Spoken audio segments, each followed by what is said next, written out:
Et d'autres dont certains se souviennent bien, et qui avait écrit l'idée républicaine en France, hein, qui date de la fin des années 80. Et d'ailleurs, dans le cadre du Cercle Condorcet, avec la Ligue de l'enseignement, il a écrit ensuite un deuxième livre qui est La République en France, qui est plus petit, qui est paru en 1992 ou 94, je ne me souviens plus, mais qui était en partie le résultat du travail fait dans le Cercle Condorcet et dans d'autres cercles Condorcet d'ailleurs. Donc on est particulièrement heureux de vous recevoir parce qu'on ressent cela comme une certaine continuité et parce que cette histoire de la République, bien sûr, nous tient à cœur. Mais le mieux est que je vous laisse la parole. Donc on avait convenu, parler la moitié du temps et l'autre moitié, on discute. D'accord. Merci. Racontez un peu comment ça va. Oui, bien sûr. Bonsoir tout le monde, moi je suis très content de vous retrouver. Je suis venu la dernière fois pour écouter l'ambassadeur de Hongrie, donc j'étais de l'autre côté. Et c'est bien d'avoir les deux sens. Il est privilégié. Très rapidement, je vais raconter l'histoire de notre rencontre, pas pour les personnes, mais surtout pour la question du projet. Alors que vous sachiez, dans les facultés de droit, en première année, il y a comme matière obligatoire, à côté du droit civil et du droit constitutionnel, une histoire du droit.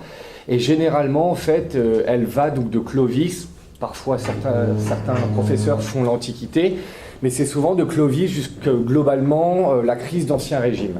Et puis certains s'aventurent un peu dans le 19e, mais bon, c'est très dur de faire une césure, donc ils hésitent un peu. Et à Paris 8, donc tous les deux, nous avons fait notre thèse à Paris 2, mais il se trouve qu'on s'est un moment rencontrés à Paris 8. Jacques dira peut-être un mot. Ils ont eu cette initiative très bonne de proposer au deuxième semestre aux étudiants, non pas cette histoire de Clovis jusqu'à l'Ancien Régime, mais l'histoire de la République. Et pendant ma thèse, je suis arrivé à Paris 8 pour faire des TD. J'étais ce qu'on appelle ATER, j'ai été l'ATER de Jacques. Et Jacques me dit, écoute, pour tes TD, tu as carte blanche, etc. Et je me suis retrouvé donc à l'université de Paris 8, université de Seine-Saint-Denis, réputée un peu difficile, et réputée, étant donné que c'est Vincennes-Saint-Denis, donc créée par 68, pas franchement républicaine a priori. Et j'ai fait le pari d'essayer de dire, moi, plutôt que les caresser dans le sens du poil et de dire un peu ce qui est l'ADN de Paris 8, je vais leur proposer une vision de la République, une vision que je me suis faite moi-même, création quasi ex nihilo, puisque mes parents ne sont pas du tout républicains. Donc c'est quelque chose qui ne m'a pas été donné en héritage et que j'ai construit ex post par rapport à mes parents, notamment en puisant à travers le cratère qu'est la Révolution française. Donc c'est-à-dire que moi, mon premier instituteur de la République a été la Révolution française. Donc vous le verrez d'ailleurs dans nos échanges.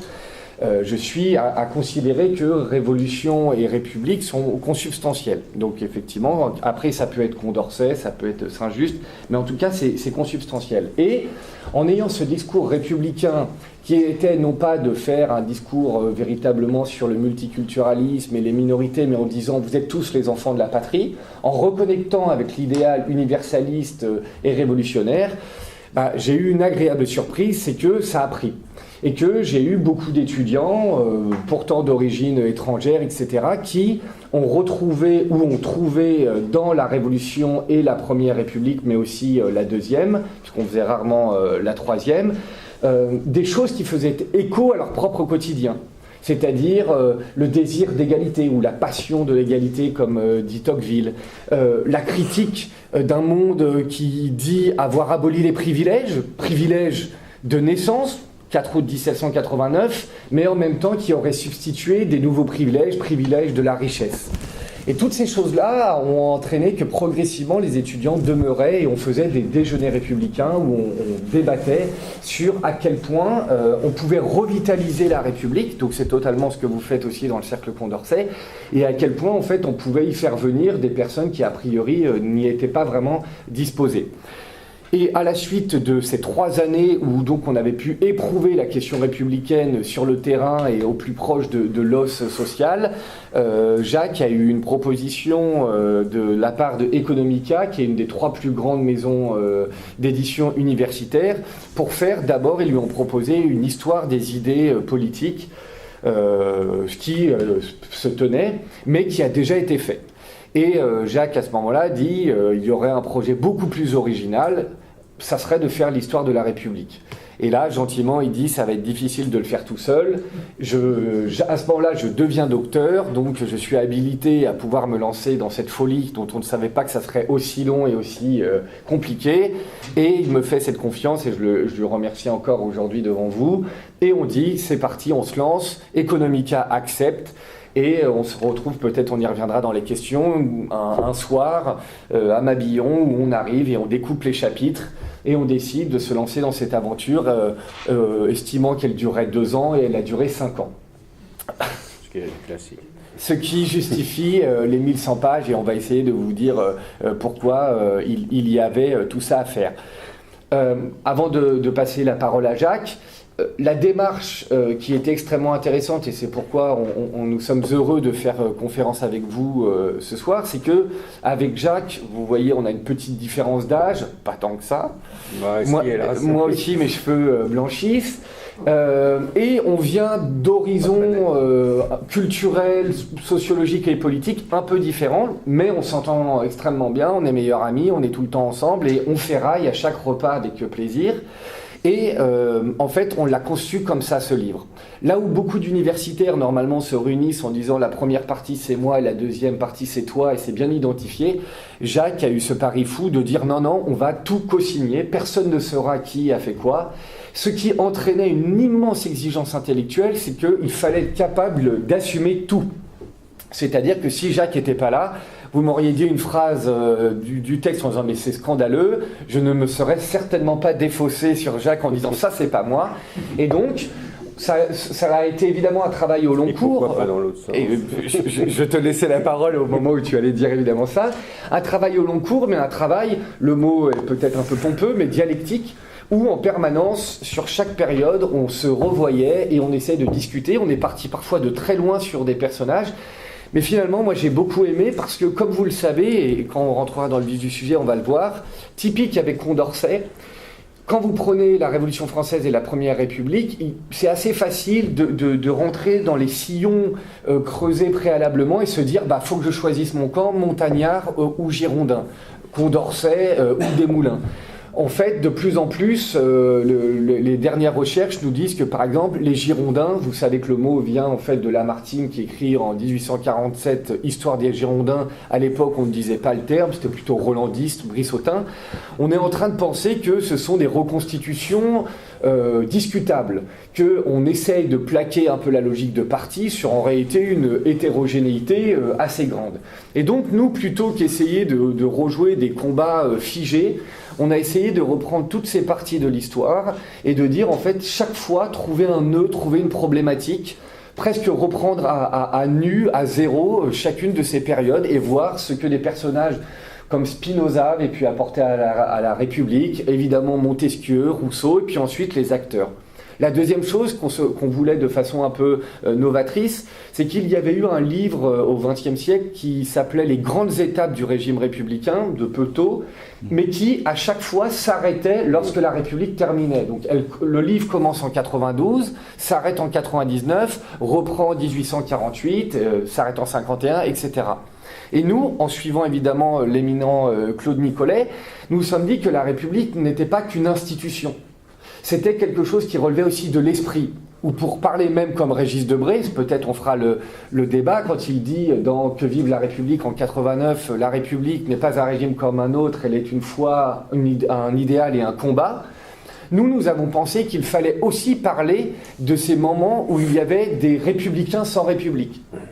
Et donc, évidemment, dans tout ce XVIIIe siècle, qui est un brasier d'idées républicaines complexes, sans tomber dans le péché de l'histoire qui serait l'anachronie, sans chercher à forcer à tout prix l'étiquette, et puis aussi des périodes très intéressantes, comme celle de 1814-1848, où on a oublié qu'il existait ce que j'aurais presque envie d'appeler une résistance républicaine. Hein, c'est-à-dire que pour nous, les résistants sous Vichy sont si importants que j'aime à dire qu'il y a eu aussi des martyrs, des emprisonnés, des fusillés, parmi lesquels les plus célèbres sont les 4 sergents de La Rochelle, fusillés en 1822, hein, qui vraiment ont été aimés, adulés par une génération qui avait des médaillons, Balzac en parle aussi, et puis aujourd'hui un peu oublié. Et donc, on a appelé le chapitre 1814-48 la nuit républicaine, et également la République souterraine, pour montrer qu'il s'agissait idem sous le Second Empire, idem sous Vichy, avec un gros travail pour montrer comment la République essaye de perdurer malgré en fait sa disparition institutionnelle.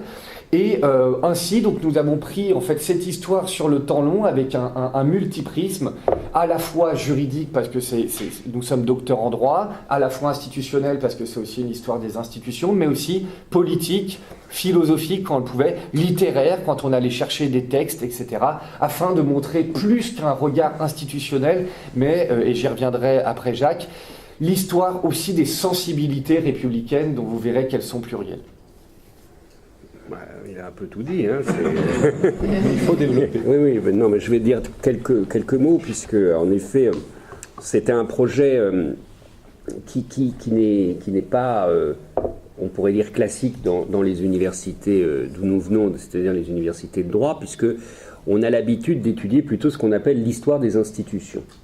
Et quand on étudie l'histoire des institutions, c'est une histoire beaucoup plus neutre que celle qu'on va vous présenter aujourd'hui, c'est-à-dire que on étudie les périodes. Il y a la monarchie, il y a la République, il y a l'Empire, à nouveau la monarchie, etc. Je ne vais pas vous refaire toute notre histoire du 19e et du 20e siècle. Ce qui nous avait paru un effet... je ne suis pas à l'origine de la création de ce cours. Enfin, c'est moi qui ai été le premier à le faire, mais il se trouve que c'est une de mes collègues publicistes, je ne sais pas si vous l'avez connue, qui s'appelle Geneviève Couby, qui avait eu l'idée justement de faire pour un public qui est celui de l'Université de Paris 8, c'est-à-dire des étudiants qui viennent pour la plupart donc d'une banlieue du 93, c'est-à-dire qui n'est pas nécessairement, des étudiants qui ont ce background, comme on dit maintenant, ce corpus nécessairement républicain très fort, et qui avaient pensé que ça pouvait être très bon comme appui pour toutes leurs études juridiques futures, de connaître, au-delà de simplement un cours justement très classique sur l'histoire des institutions, de connaître l'histoire de la République, précisément, puisque, au fond, ils allaient retrouver dans le droit positif, que ce soit droit administratif, droit constitutionnel, et puis même pour certains d'ailleurs de droit privé, et ils allaient retrouver au fond toute cette législation républicaine ou la remise en cause contemporaine chez certains de cet esprit et de cette législation républicaine. Donc il fallait essayer de les sensibiliser à cette question. Et c'est comme ça que donc j'ai commencé je n'ai pas commencé à m'intéresser à la République à cause de ce cours, mais à aller beaucoup plus loin que les idées que je pouvais en avoir. Et notamment, j'avais lu un autre livre de Claude Nicollet qui est très intéressant sur les origines de la nation France. Je ne sais plus son titre exact, non, je ne pense pas qu'il est mentionné parce que c'est après ce livre, mais je n'avais, à ma grande honte d'ailleurs, je n'avais pas lu avant d'entamer donc ce cours l'idée républicaine, et je dois dire que c'est certainement un des livres les plus forts que j'ai pu lire sur la question républicaine. Donc je rends hommage à votre sagacité en l'ayant avec vous. Donc moi, ce qui m'est apparu très vite évident, c'est que la République, on en parlait beaucoup, le mot est très souvent utilisé, elle émet d'ailleurs un peu à toutes les sauces. Ma femme est étrangère et elle est toujours très frappée du discours qui vient accompagner toujours l'adjectif républicain. Alors c'est un banquet républicain, une idée républicaine, une table ronde républicaine, un consensus républicain, enfin bon, je vous en passe. C'est-à-dire, elle me dit, mais en France, tout est républicain et de moins en moins, il me semble que les choses que vous faites soient républicaines. Donc ce contraste la marquait beaucoup. C'est toujours très intéressant d'avoir le regard de l'étranger parce qu'il vous met en cause et il vous interroge, alors que vous, c'est évident, moi j'ai toujours entendu ça depuis la petite enfance. Et ce qui m'a marqué aussi, c'est justement cette évolution du mot République et de ce qu'on met derrière depuis, ça sera difficile à dater, mais en tout cas depuis au moins une bonne vingtaine d'années. Ça marquait, c'était frappant pour moi. La République dont j'avais entendu parler quand j'étais jeune ne correspondait plus exactement à la République dont j'entendais parler depuis, je vous dis, une vingtaine d'années.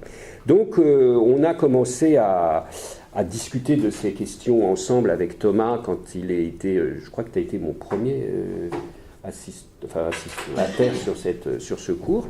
Et donc on a mis ensemble, on a monté ce cours et on a, alors lui avait un contact direct avec les étudiants, ce qui était beaucoup plus riche que moi. Moi j'avais juste l'amphithéâtre, donc évidemment les réactions étaient moins perceptibles. Mais en tout cas tout a fonctionné remarquablement, ça c'était pas difficile. On pouvait même parler de la laïcité devant un amphithéâtre avec des jeunes filles qui avaient le voile. Donc tout ça, on n'a rencontré aucune difficulté, mais on a bien compris qu'il y avait vraiment des questions qui méritaient d'être beaucoup plus éclairées et beaucoup plus approfondies que le discours général ne le laissait penser, y compris d'ailleurs chez certains de nos collègues des facultés de lettres, les historiens. Donc on a commencé à s'interroger à cette question. On a pensé qu'il fallait faire une histoire évidemment institutionnelle et juridique, puisque c'est notre légitimité, si on peut dire, académique. Vous savez, maintenant, tout est très compartimenté. Pierre Legendre, qui est un historien du droit assez connu, je ne sais pas si vous l'avez déjà invité, disait, c'est un spécialiste du Moyen-Âge, disait au Moyen-Âge, on n'est pas ou théologien, ou juriste, ou historien, ou etc. On peut être tout. Bon, aujourd'hui, c'est impossible, parce qu'on paraît tout de suite un rigolo. Bon. Alors, on n'a pas voulu faire une œuvre de rigolo, mais on a voulu tout de même essayer, pour un sujet aussi complexe, mais qui a une unité, essayer d'aborder les choses sous des angles différents. Alors il y a des choses que vous ne trouverez pas du tout, parce que ça a été d'abord abondamment travaillé, et c'était pas du tout dans notre domaine de compétence, c'est tout ce qui relève de la symbolique, de la République, des images et des choses comme ça, que les historiens des facultés de lettres ont beaucoup travaillé. Mais en revanche, on n'a pas voulu élaguer et éliminer une question qui est essentielle, c'est-à-dire la question de l'idée républicaine. Donc en fait, c'est un livre qui, en effet, ne commence pas en 1792, parce que l'idée républicaine, elle ne commence évidemment pas en 1792. Donc on est allé réfléchir sur cette question de l'idée républicaine dans l'histoire de France pour bien saisir ce qui avait été une démarche ouverte par l'historiographie anglo-saxonne à partir des années 70, à travers notamment un livre majeur que vous connaissez probablement, de John Pocock, qui s'appelait « Le moment machiavélien », qui est ce qu'on pourrait appeler le début d'un renouveau des études académiques sur la question du républicanisme. Et d'ailleurs, le terme, on pourra peut-être après le définir ou le développer un peu plus, ce qui n'est pas tout à fait la même chose que la question de la République. Donc à partir de cette réflexion de Pocock et puis d'autres auteurs qu'on a regroupés sous un nom qu'on appelle l'école de Cambridge, notamment Quentin Skinner et d'autres, on a commencé à développer une recherche importante, à la fois sur le plan philosophique et sur le plan historique, de la question même de l'idée républicaine. Et un des traits marquants du livre de Pocock, est presque plus gros que le nôtre, hein, parce qu'il est peut-être moins épais, mais en réalité écrit beaucoup plus petit, donc je vous assure que c'est aussi un livre, mais c'est un livre évidemment très important. Pourquoi ? Mais parce qu'il retrace l'histoire du renouveau de l'idée républicaine des cités italiennes du XVe, XVIe siècle jusqu'au XVIIIe siècle, et notamment jusqu'à la Révolution américaine. Et alors, ce qui est marquant pour nous ici, c'est que la France est totalement absente de ce livre. Et j'explique, nous expliquons, cette partie est un peu historiographique, mais on est bref, mais nous expliquons pourquoi, parce que, évidemment, pourquoi dans les années 70-80, la France est totalement absente de cette question, c'est que, je ne sais pas si j'aborde le fond maintenant, puisque ça nous donnera peut-être un élément pour le débat ultérieur, c'est que En réalité, ces auteurs sont à la fois des très grands historiens des idées. Pocock est vraiment un remarquable historien des idées, mais la démarche n'est pas totalement absente d'arrière-pensée politique, si vous voulez. Qu'est-ce qui se passe?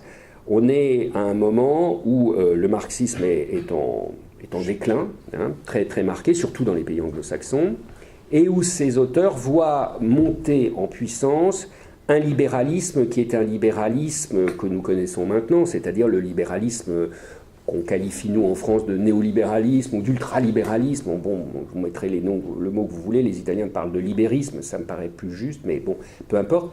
C'est-à-dire un libéralisme ultra-individualiste qui n'a absolument pas d'intérêt pour la question, pour être très bref, du bien commun. Et donc ces auteurs ont voulu montrer qu'il y a dans l'histoire de la liberté en Occident, il y a une matrice autre que la simple matrice du droit naturel individualiste, juste naturaliste, de la tradition, disons, de John Locke jusqu'à, disons, pour être bref, Hayek, hein, pour être très simple, et qu'il y a au contraire une tradition de la liberté républicaine. Donc c'est une sorte d'autre voie de la liberté que celle que développait à la même époque la tradition anglo-saxonne, libérale ou ultralibérale. Et par conséquent, ces auteurs ont été un peu prudents en ce qui concerne la France, puisque la France était un peu regardée comme plutôt la matrice à l'époque de l'idéologie, la France républicaine, j'entends, de l'idéologie de la... Enfin, le problème qu'ils avaient, c'était la question de la terreur. Puisque la question de la terreur et la liberté, et même si Thomas va vous dire que c'est plus compliqué, et je l'entends, et je le remercie d'ailleurs d'avoir introduit plein de nuances sur ces questions, mais enfin, ce n'est pas l'image qui vient immédiatement à l'esprit et qui séduit les amateurs du libéralisme.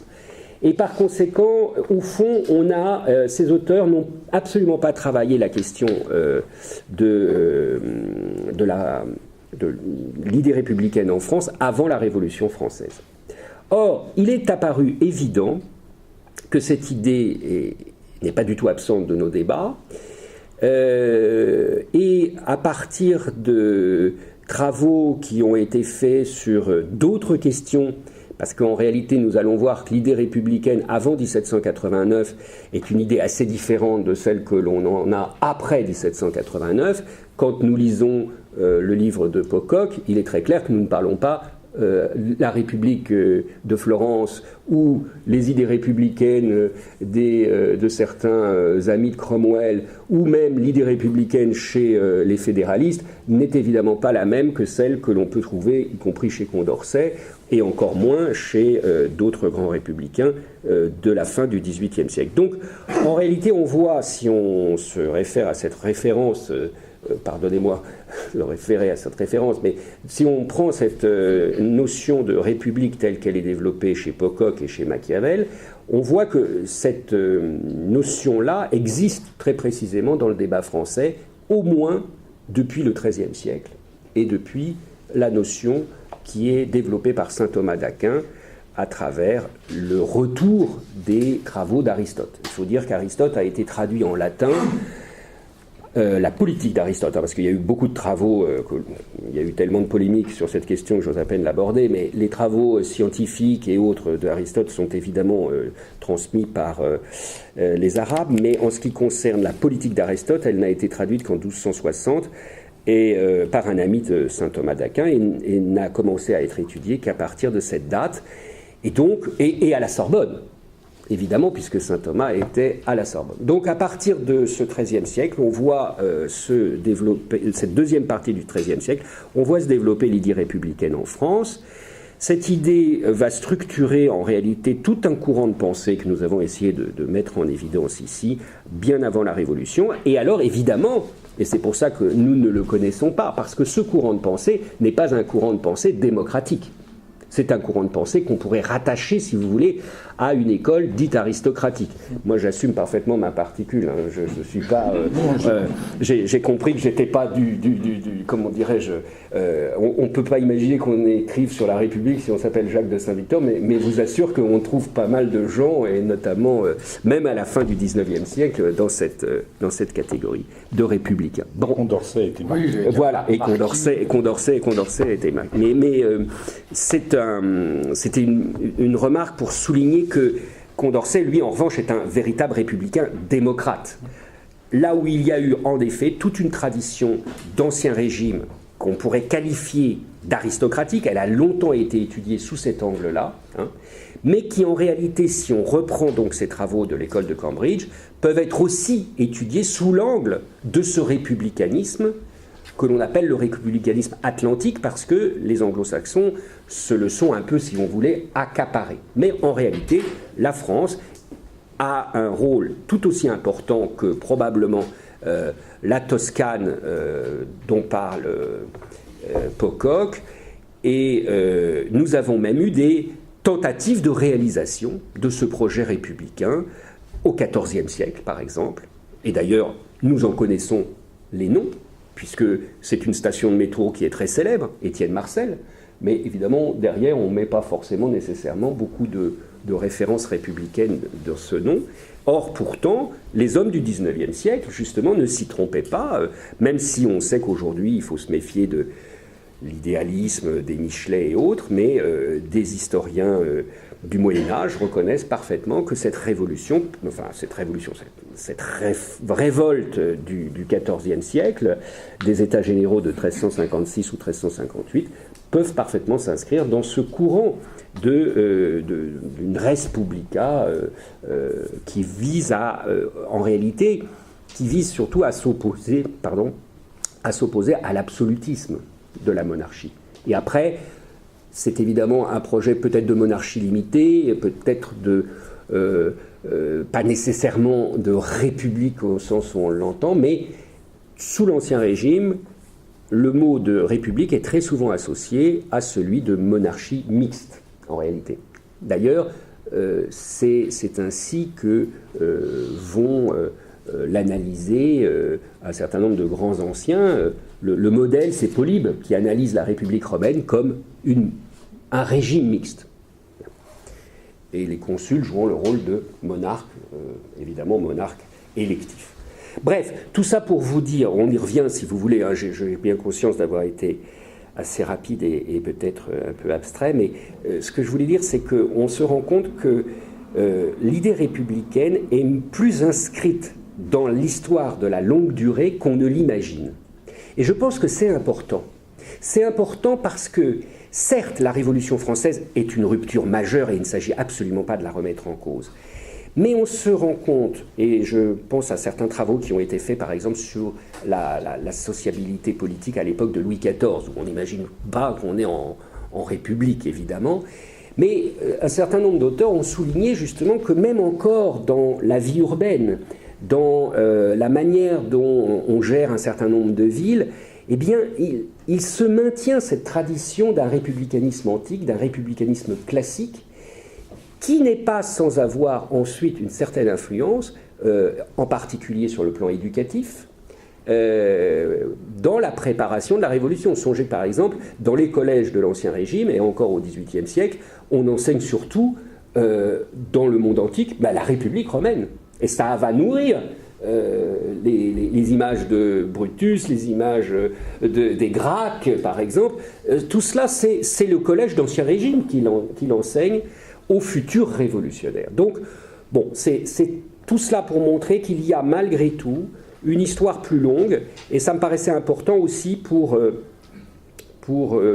répondre à un certain nombre de critiques qui sont faites sur l'idée que justement la République, ça serait un peu la négation de notre histoire longue, comme s'il n'y avait rien avant et uniquement après. Ça, c'est important parce que c'est une critique qui s'est faite de plus en plus depuis quelques années.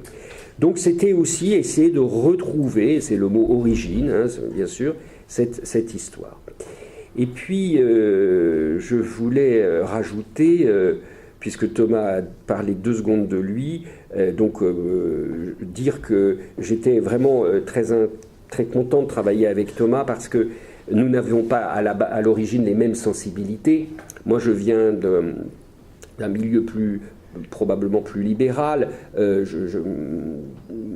par mon père peu républicain et par ma mère très républicain, donc ça fait...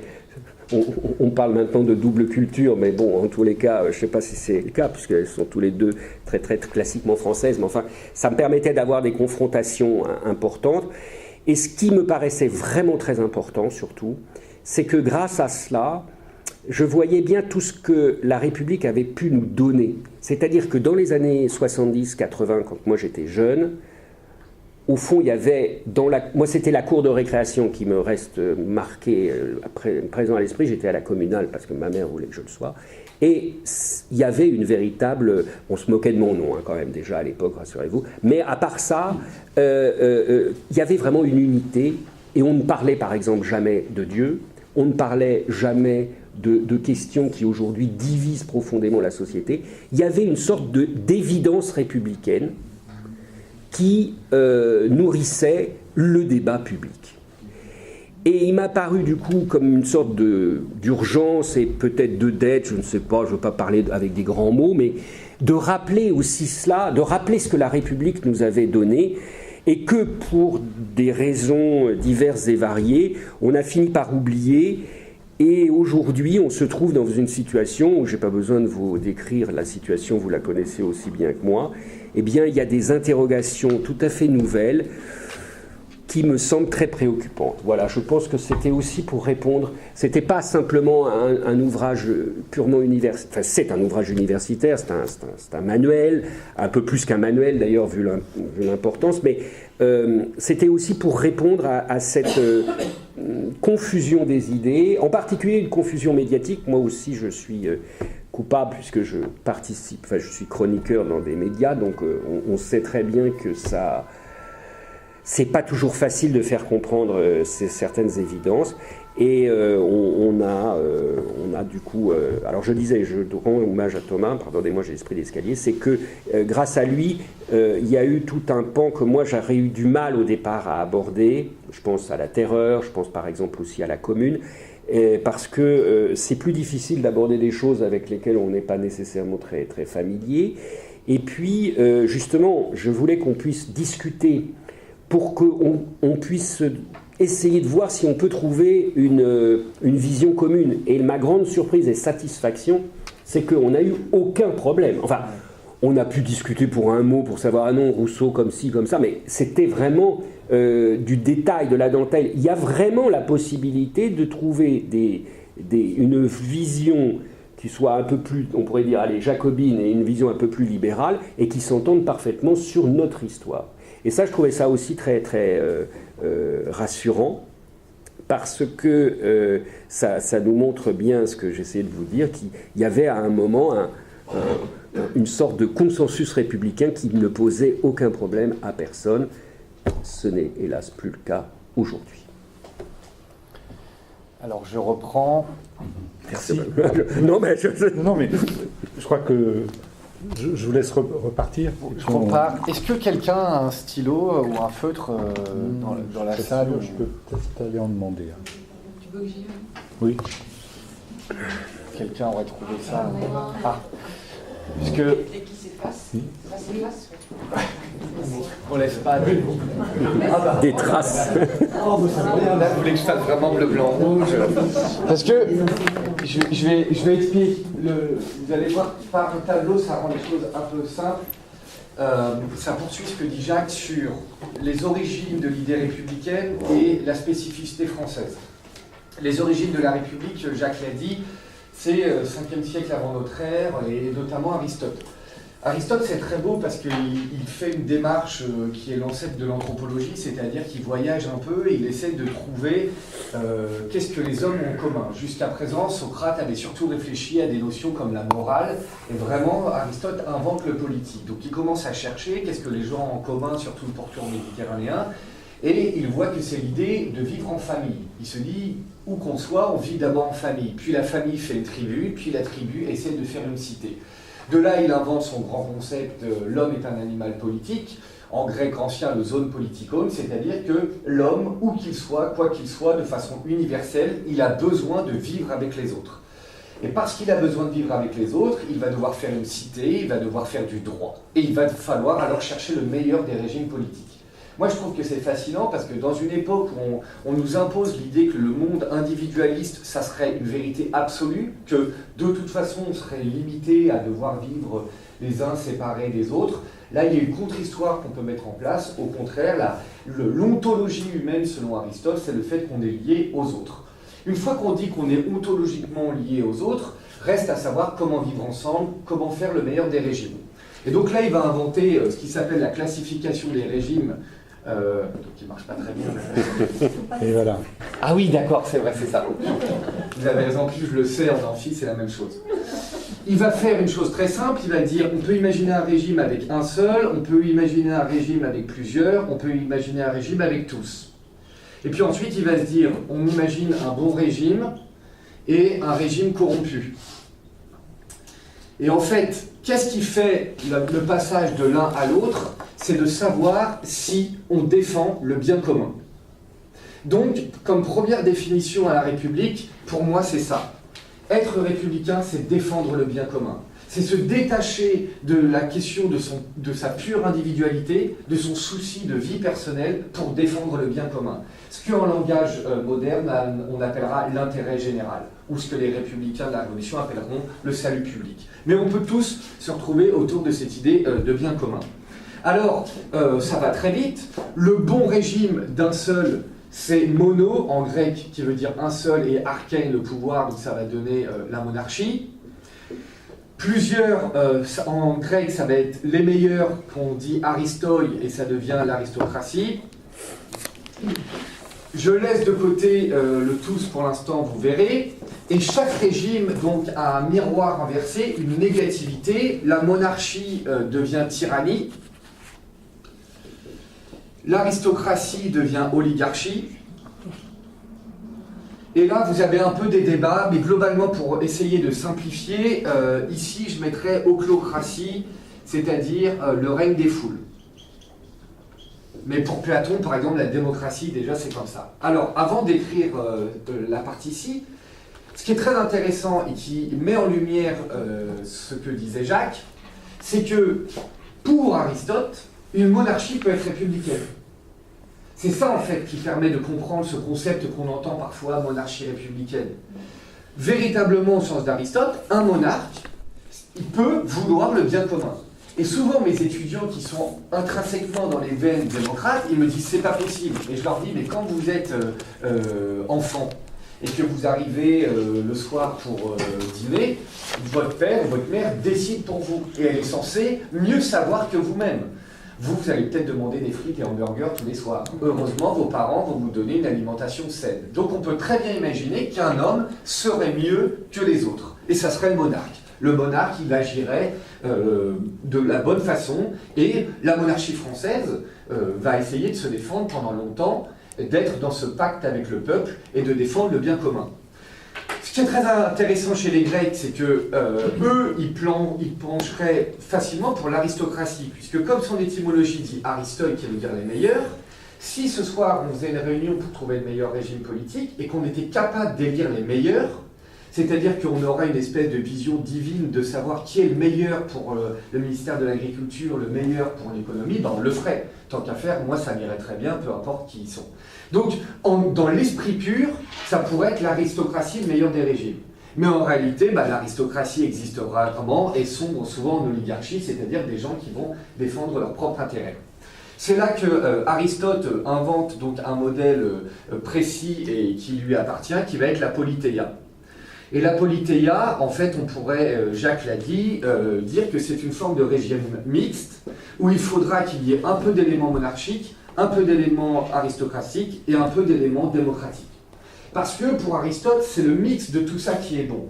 Il y a besoin d'y avoir de la démocratie, parce que la démocratie, en fait, va essayer d'apporter une tempérance, notamment au niveau de l'argent, choses qui seront reprises par Montesquieu un peu, c'est-à-dire il ne faut ni qu'il y ait des trop riches ni des trop pauvres, mais en même temps on a besoin d'avoir un élément structurant de la monarchie, un élément de l'aristocratie.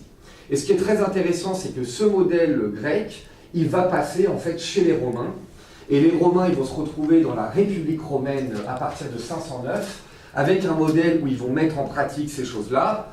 L'élément de monarchie, ça sera les consuls. L'élément d'aristocratie, ça sera les sénats. Et l'élément plus populaire, ça s'appellera les comices du peuple, ainsi que plus tard les tribuns du peuple.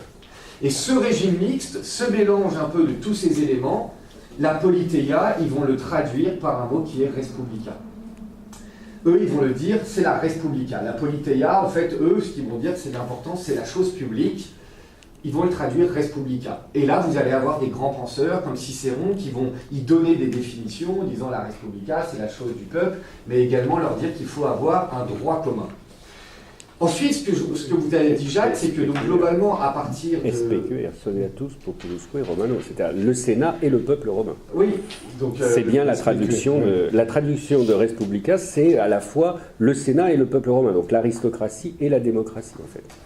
Donc ce que vous avez dit, Jacques, c'est que saint Thomas, au XIIIe, redécouvre Aristote et donc propose un régime mixte.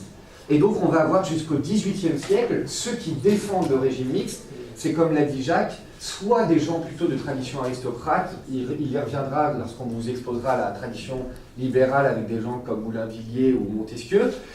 Donc on a une vision mixte. Et qu'est-ce qui est très intéressant pour nous autres Français, c'est que va apparaître un peu en Hollande, autour de Spinoza, mais surtout, pour faire le plus simple aujourd'hui, en France, autour de Rousseau, l'idée que la République, la chose du peuple, n'est pas un mélange de monarchie, d'aristocratie et de démocratie, mais uniquement de la démocratie. C'est ce que nous appelons l'exceptionnalisme français. Dans la tradition française, à partir de Rousseau, nous, une république, pour être pleine et entière, pour être réelle, elle est démocratique. Alors que, et peut-être Jacques vous le reprécisera, les modèles anglais et les modèles américains sont plus proches de ça. Chez les Américains, vous avez un président de la République, vous avez un Sénat et vous avez la Chambre des députés. Chez les Anglais, vous avez une reine ou un roi, vous avez la Chambre des Lords et vous avez la Chambre des représentants. C'est surtout au niveau de la question de la souveraineté que ça se joue, en fait. Tu le redis après, oui, d'accord. Je dis en 2 secondes. Pardon, non, mais je voulais juste compléter. Non, mais je le dis en 2 secondes. Donc, avec Rousseau, j'y reviendrai peut-être tout à l'heure, par sa sensibilité, là où il a grandi, comment il a grandi, il est comme Diderot, il a une forme de sensibilité pré-populaire où il n'aime pas voir les gens souffrir. Par exemple, dans son discours sur l'inégalité, il dit cette répugnance innée à voir mon semblable souffrir. Donc vraiment, il y a quelque chose qui vient des tripes. Et il dit en fait qu'il faut que la République, elle soit démocratique parce que la souveraineté, elle appartient au peuple. Et que donc seul le peuple est à même de bien décider ce qui est le bien pour lui. Donc, et je vais m'arrêter là-dessus, ce qui est fascinant, et je vous donne un petit élément un petit peu provoque, et ça viendra probablement dans nos discussions, aujourd'hui ce qu'on vit en Ve République, et que j'aime beaucoup par son ordre et par le respect que j'ai pour De Gaulle, etc., est le contraire de la tradition française. C'est-à-dire que la tradition française républicaine, en 1792, elle va mettre du rousseauisme dans les textes et elle va donner le plein pouvoir à la Convention, c'est-à-dire au pouvoir législatif. Le pouvoir exécutif est mis de côté, on refuse évidemment qu'il y ait une chambre haute. Dès la Révolution, il est hors de question qu'il y ait des nobles, donc il y a une espèce de concentration dans la Convention. Donc la tradition républicaine française, elle voudrait normalement qu'il n'y ait qu'un organe unique, une espèce de grande assemblée. Et c'est ce qu'on a eu un peu entre la 3e et la 4e République, et que Karine Malberg a appelé le parlementarisme absolu. Du moins, il y avait un investissement de l'Assemblée nationale. On en reparlera dans le débat. Il y a eu des heurts, il y a eu des malheurs, il y a eu des ratés. Et De Gaulle est revenu à l'idée que pour que la République tienne, il ne fallait pas qu'elle soit que rousseauiste, pas que démocratique, il fallait qu'elle remette en place une logique d'équilibre et une certaine logique de mixité. Et donc tout ça, ça va mettre avec des guillemets, avec de la prudence. Mais vous voyez qu'au final, chez De Gaulle, il y a quelque chose qui retrouve et renoue avec la République des Anciens, avec un élément qui doit être là, du mono-arcane, avoir des possibilités d'aristocratie à travers notamment la technocratie, et avoir un élément démocratique. Et donc c'est très intéressant parce que je m'arrête là-dessus. Je trouve que dans la revitalisation de la question républicaine, il y a cette tension. Et que notamment, là je lance des pistes, comme ça le débat va être animé, chez les Gilets jaunes, il y a un certain désir de rousseauisme en fait. Il y a le culte de la République rousseauiste qui revient, avec la souveraineté populaire, avec l'idée de pouvoir ne pas avoir une mixité, avec la possibilité d'être tout de suite dans une démocratie directe. Tout ça fera l'objet de débats.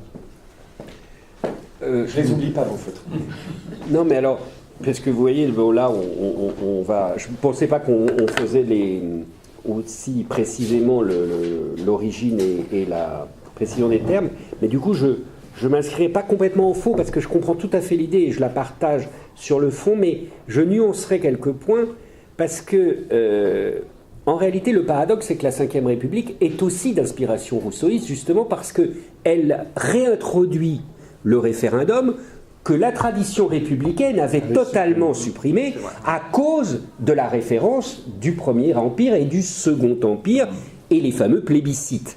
Donc en réalité, c'est plus la tradition, enfin ce que tu appelles la tradition républicaine, moi j'aurais tendance à dire quand même on peut l'ouvrir, il y a plusieurs traditions républicaines, mais ce qui était la tradition parlementaire de la Troisième et de la Quatrième République, et auquel beaucoup de républicains étaient très attachés encore en 1958, même si c'est quand même grâce aux républicains, en particulier à Guy Mollet, que finalement le général de Gaulle a pu arriver au pouvoir et éviter que ça soit un véritable putsch.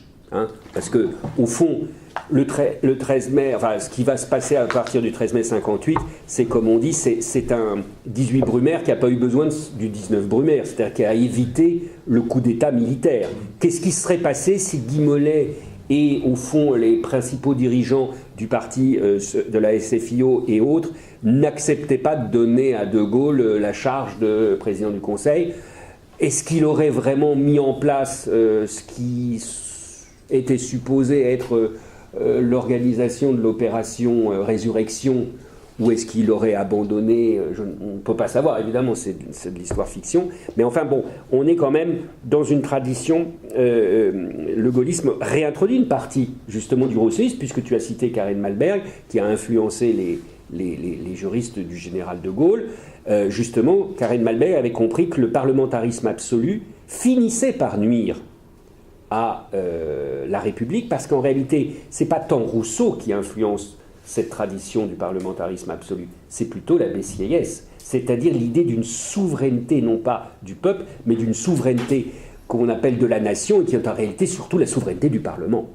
Et des représentants. Et des représentants. Et donc, qui parfois ont eu tendance, notamment à cause c'est surtout lié d'ailleurs à de la cuisine parlementaire et à des raisons de loi électorale qui, elles, n'ont rien à voir avec la Constitution, ont eu tendance. Alors, un autre point pour compléter, moi je pense que ce qui est la grande spécificité française quand on analyse l'histoire de l'Europe et l'histoire républicaine sur la longue durée, c'est qu'en réalité, je suis tout à fait d'accord avec toi, Rousseau a joué un rôle majeur en France, mais pourquoi? Parce que Rousseau, c'est quelqu'un qui réintroduit la notion de souveraineté, qu'il reprend en fait à Jean Bodin, mais simplement, il change le titulaire de cette souveraineté. Ce n'est plus le roi, c'est le peuple. Mais il maintient le trait même de cette souveraineté, c'est-à-dire son absolutisme. Et la grande différence entre justement cette tradition rousseauiste républicaine et la tradition atlantique dont je vous parlais, d'un républicanisme atlantique, c'est que ce républicanisme atlantique, lui, il ne veut pas de l'absolutisme de la souveraineté. D'ailleurs, tu as cité les Anglais, en réalité, ils ne veulent même pas du concept de souveraineté. Vous savez, en Angleterre, dans la tradition anglaise, il n'y a pas vraiment de souverain, on appelle ça le King's in Parliament, le roi dans son parlement. On évite justement cette question de la souveraineté parce qu'on a peur de son caractère justement absolu. Parce que quand on parle du souverain, il faut bien savoir qui est le souverain. Hein, à un moment, bon.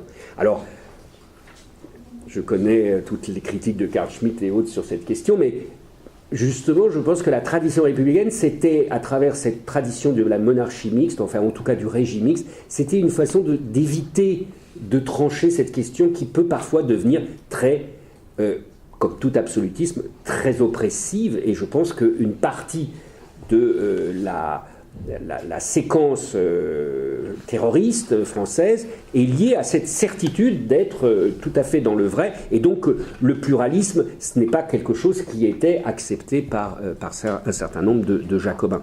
Donc en réalité, c'est vrai que nous avons une tradition très singulière. C'est ce qu'on a voulu mettre. On veut dire qu'il y a eu cette tradition qui était commune à toute l'Europe et dans laquelle nous nous inscrivions jusqu'en 1789. Et puis en 1789, enfin essentiellement 1792, nous rompons, du fait de l'influence de Rousseau, nous rompons avec au fond, ce consensus républicain européen et nous inscrivons la France dans une tradition très différente des autres.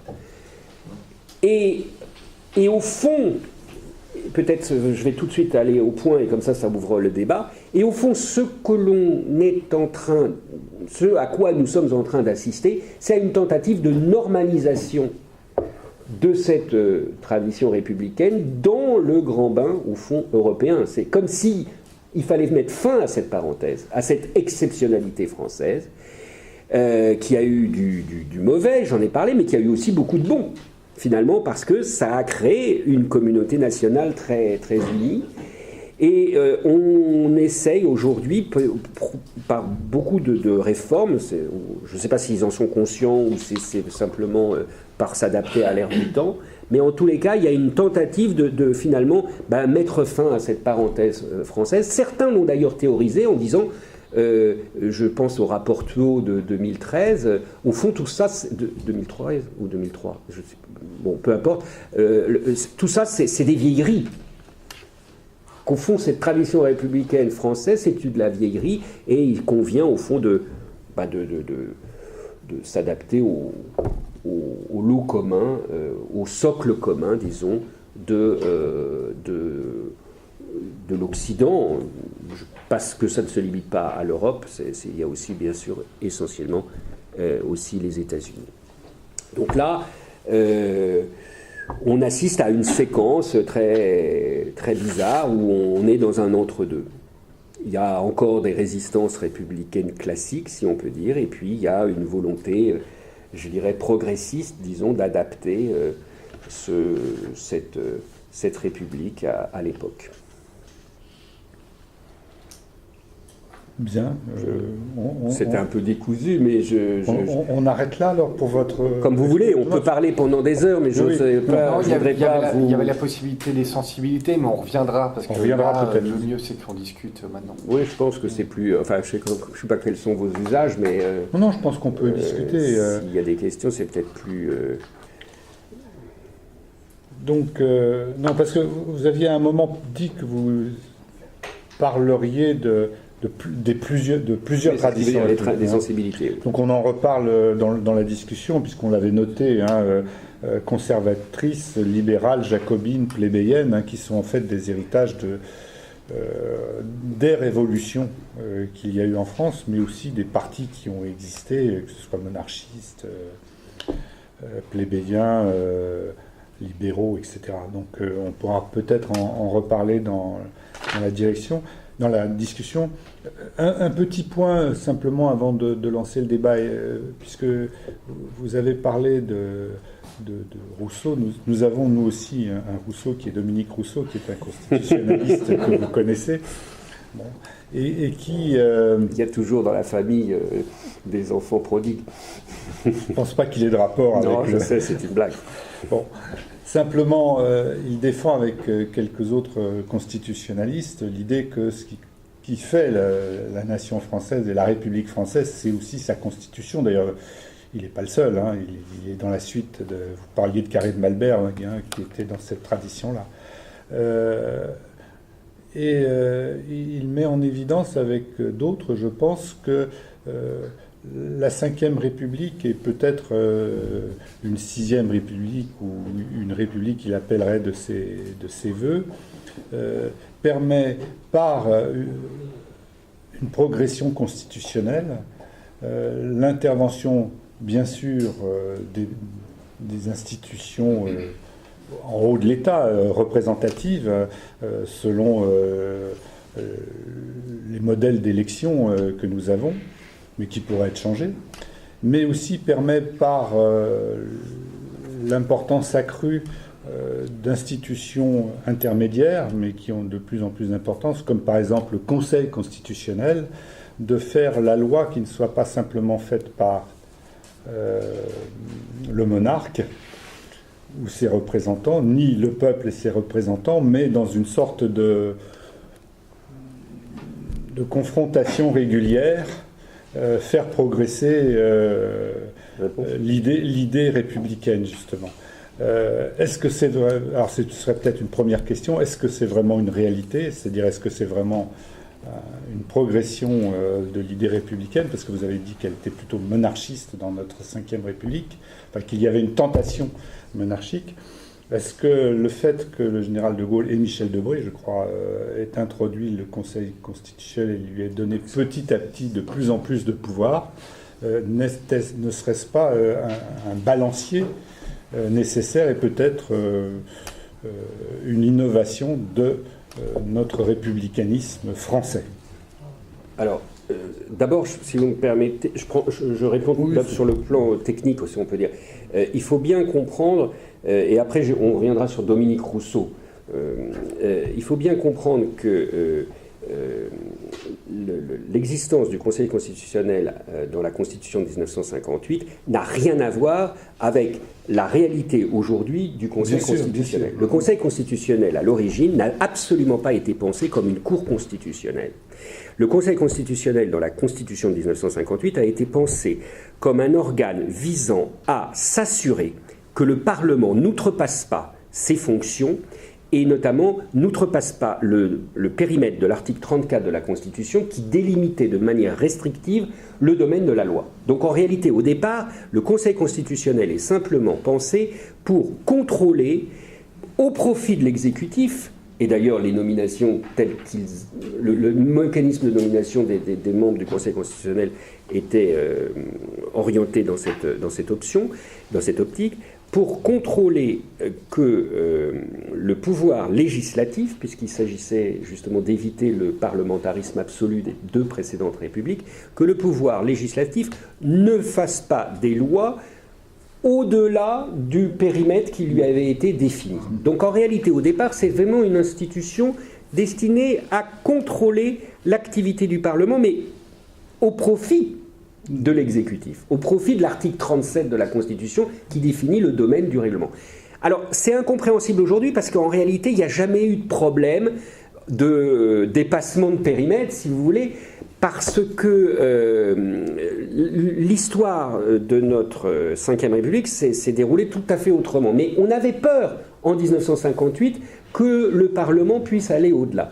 Et là aussi, poids de l'histoire, on ne voulait pas, dans la tradition républicaine, qu'il y ait des cours constitutionnelles, parce qu'on se souvenait de l'expérience impériale, où il y avait un Sénat, dit Sénat conservateur, qui était la Cour constitutionnelle pour contrôler les productions de lois au regard des constitutions impériales. Donc en réalité, c'est très bizarre parce que ce n'est pas du tout l'esprit que l'on connaît aujourd'hui. Nous n'avions pas, comme les Italiens ou comme les Allemands, de véritables cours constitutionnelles. Qu'est-ce qui s'est passé ? Il s'est passé, et d'ailleurs vous avez noté pourquoi il y a des les premières cours constitutionnelles apparaissent dans ces deux pays que j'ai mentionnés. Bon, la première cour constitutionnelle c'est 1924 en Autriche, mais on laisse passer. Les deux grandes cours constitutionnelles qui apparaissent dans l'histoire de l'Europe à partir de la Seconde Guerre mondiale, c'est en Italie et en Allemagne. Vous notez pourquoi. Bon, c'est évidemment parce que dans ces deux pays, on s'est dit que le démos pouvait être préoccupant, qu'il avait à un moment, disons, fait des choix qui étaient des choix particulièrement inquiétants, puisque je rappelle que c'est un peu plus compliqué pour l'Italie, mais Adolf Hitler arrive au pouvoir par un vote, pas par un coup d'État. Bon, c'est un peu plus compliqué en Italie. Mais toujours est-il que c'était une préoccupation très forte des juristes de l'après 1945, qui se posaient cette question suivante. nous nous sommes battus pour rétablir la démocratie, donc on ne peut pas établir d'autres régimes que des régimes démocratiques, puisqu'on a dit qu'on faisait la guerre pour la démocratie, mais en même temps on se souvient que la démocratie a eu quelques dangers quand on donne aux démos purs tous les pouvoirs. Et donc on a créé cet organe, Cour constitutionnelle, qui est en réalité, et qui s'inscrit parfaitement dans le schéma que vous a exposé Thomas, qui est en réalité un élément aristocratique que l'on va mettre pour contrebalancer l'élément démocratique. Et ça, dans la tradition française, c'était inconcevable. En 1946, il y a des débats d'ailleurs là-dessus. Parce que notre constitution de la 4e République est discutée au même moment que la constitution italienne de 1946. Et on refuse évidemment cela parce que c'est une atteinte à quoi? Mais à la souveraineté du peuple. On ne veut pas que des juges qui ne soient pas élus puissent venir remettre en cause la loi votée par le peuple, la loi expression de la volonté générale, comme l'a dit Karen Malberg. Il s'est trouvé, bon, et là j'insiste pas, Thomas y reviendra peut-être, en 1971, à la faveur d'abord de la démission du général de Gaulle, ça aurait été inconcevable tant que le général de Gaulle était au pouvoir, en 1971, alors si vous voulez, on peut même faire de l'histoire constitutionnelle à la voici, parce que parfois les choses peuvent jouer. Il se trouve que Paleski avait une dent contre Pompidou pour des raisons très sordides, et qu'il a pris cette décision fameuse en 1971 d'introduire dans le bloc de constitutionnalité la Déclaration des droits de l'homme. Et à partir de là, le Conseil constitutionnel a petit à petit, ça s'est fait surtout dans les années 80 et les années 90, a petit à petit pris la dimension d'une cour constitutionnelle, chose qui n'avait pas du tout été pensée au départ. Et donc d'un point de vue purement et strictement juridique, on peut dire que c'est une sorte de coup d'État judiciaire. Coup d'État d'ailleurs juridique et judiciaire. Évidemment, il est peu probable que de toute manière, même sans cette affaire de 71, nous aurions eu cette évolution, parce que c'est l'évolution de toute l'Europe. Il y a maintenant des cours constitutionnelles dans à peu près tous les pays d'Europe, parce que ça fait partie aujourd'hui d'un acquis. Mais ne restons pas quand même aveuglés par le fait que cette évolution, c'est tout de même une évolution qui n'est pas une évolution démocratique, c'est une évolution libérale. C'est pas du tout la même chose. Et cette évolution libérale se fait en consacrant un corps que l'on appelait en 1789 une robinocratie. Car les juges, c'est une forme, vous pouvez, Robineau à cause des Robins, le mot de juge c'est Robin, on appelait ça robinocratie. Non mais c'est pour souligner que Dominique Rousseau, j'ai déjà eu un débat avec lui à la télévision, Dominique Rousseau confond libéralisme et démocratie. Et c'est d'ailleurs une confusion constante aujourd'hui. Or, voilà, qui est très très diffuse. Parce que, d'ailleurs, on veut parfois confondre les deux pour renforcer le libéralisme, mais en réalité, le corps des magistrats du Conseil constitutionnel, donc transformé en Cour constitutionnelle, c'est un élément, donc, alors je sais que le mot aristocratique est tellement connoté aujourd'hui, disons technocratique et même robinocratique, donc c'est pour ça que j'utilisais le terme, qui vient contrebalancer, souvent pour le meilleur, d'ailleurs nous ne sommes pas du tout en train de critiquer certaines évolutions, mais qui vient contrebalancer la solution démocratique qui ne peut passer que par les élections et la représentation, en tous les cas le choix du peuple. Hein. C'est ça la démocratie tout de même.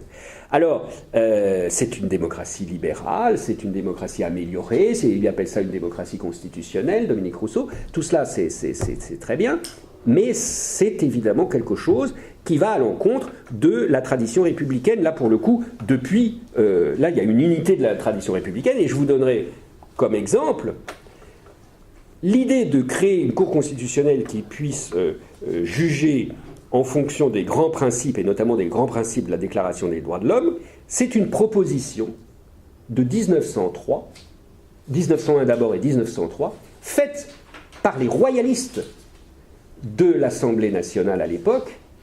Et vous savez pourquoi ? Parce que si on avait constitutionnalisé à l'époque, on aurait pu, et c'était leur propos, vous verrez, c'est d'ailleurs évoqué par Claude Nicollet dans son livre, c'était pour éviter la loi de 1905, car on aurait institutionnalisé la liberté de conscience dans la Déclaration des droits de l'homme, et il aurait pu être beaucoup plus difficile de faire voter un certain nombre de lois. Donc, et ce sont évidemment les républicains qui s'opposent farouchement à ce que l'on puisse créer une cour constitutionnelle et introduire le contrôle.